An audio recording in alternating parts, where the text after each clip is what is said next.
Good morning. A couple updates. Jail count today is 78. We're in the high 70s, low 80s any given time. We are COVID free at this point. At one time we had 40 inmates with COVID. The nurse did an amazing job of treating them and getting the COVID out of the jail. Certified as of Friday, we have a new canine on staff who was trained in explosives, and his name's Tito.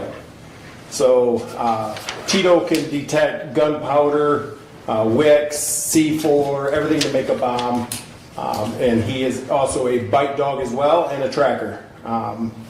This was all due to County National Bank Foundation giving us a $21,500 donation. So they approached me and said, hey, we heard that you're looking to put on another canine, and I said, absolutely we are. They donated the $21,500. The dog and the training for both deputy and the canine was $15,000, so we had roughly $6,500 left over that we put in the canine fund for medical bills or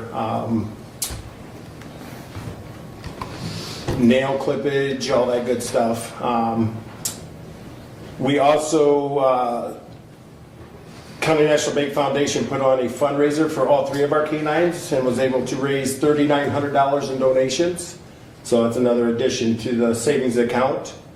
Brett Boyd is giving us 25% of all food sales that day in Underdogs, so we have not received that check yet. I expect possibly another $1,000, so it's almost another $5,000, or total of $5,000. Deputy McCormick went through the extensive training with Magnum Canine. We've gotten all three dogs from Magnum Canine. He does a great job training these dogs, and does not train us for the 20 hours it takes every single year to keep that dog certified. So it's all included in that cost to keep our dogs, up to date and certified. Quick question. Yep. Each dog has its own trainer? Yes, sir. Handler. Yep. Handler. Yep. Thank you. Yep. Each dog has its own handler. And those were existing staff members that you had? Yes. Yes. Okay. Yep. So they get no more pay. They take the dog home with them. They're responsible for the dog's welfare, and they ride with them every single day and every time that they're on duty. The good thing about the explosives dog is if we have a bomb threat at the courthouse or Cobb building, we can respond. As it stood, Michigan State Police, we'd have to call them. They're an hour and a half away to bring the bomb dog down.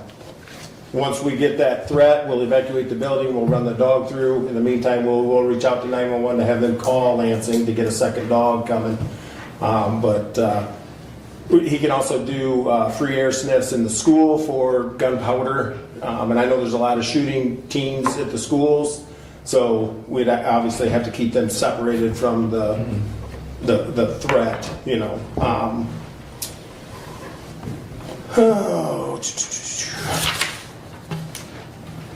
Any questions on the canine? That's the main reason I'm here is to discuss the canine program. Questions? I think it's a great service for the community. That gives us another, so we have a jail dog that when we bring somebody in, if they are hiding the drugs inside them, Mason's going to detect that. We don't have a full body scanner that I'd like to eventually get that will do a 360 scan on this person, which shows all their bones and stuff, and it'll show if they've got something rectal. So then we can house them in a separate cell by themselves till they pass it. Mason will be able to detect that. Mason knows all the drugs, every single drug out there, because you're not allowed to have any drug in jail. Plus, he can go to the schools and detect marijuana. So he's been to the Quincy schools, he's been to Camden Frontier, I believe we've been through Reading. We've just about been through every school district. I know we've been to Waldron. Draco, my canine on the road, Draco knows all drugs except for marijuana because it's legal statewide. And if we illegally search a vehicle, that's not going to be good for the county. So he knows all drugs except for marijuana.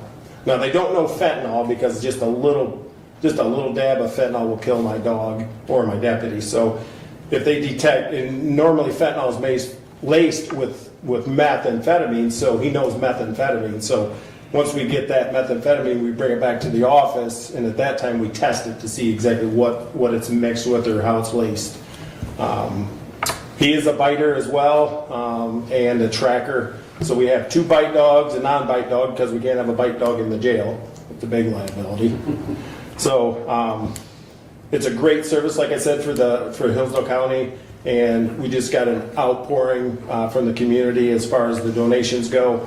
I have one gentleman that brings me a $50 bill every month when he gets his Social Security check that goes right into the Canine Fund. So that's $600 a year that he donates. My friends at Southern Michigan Motors told me anything I need for these dogs, let me know, he'll cut me a check. So there's animal lovers everywhere, and we appreciate that.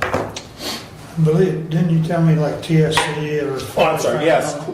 Family Farm and Home donates the dog food. So obviously we put a big banner up during this event last Tuesday, and it was well received.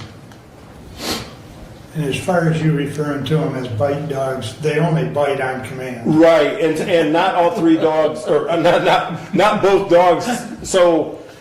So Tito, the new one, is Dutch Shepherd, so he's spoken to in Dutch.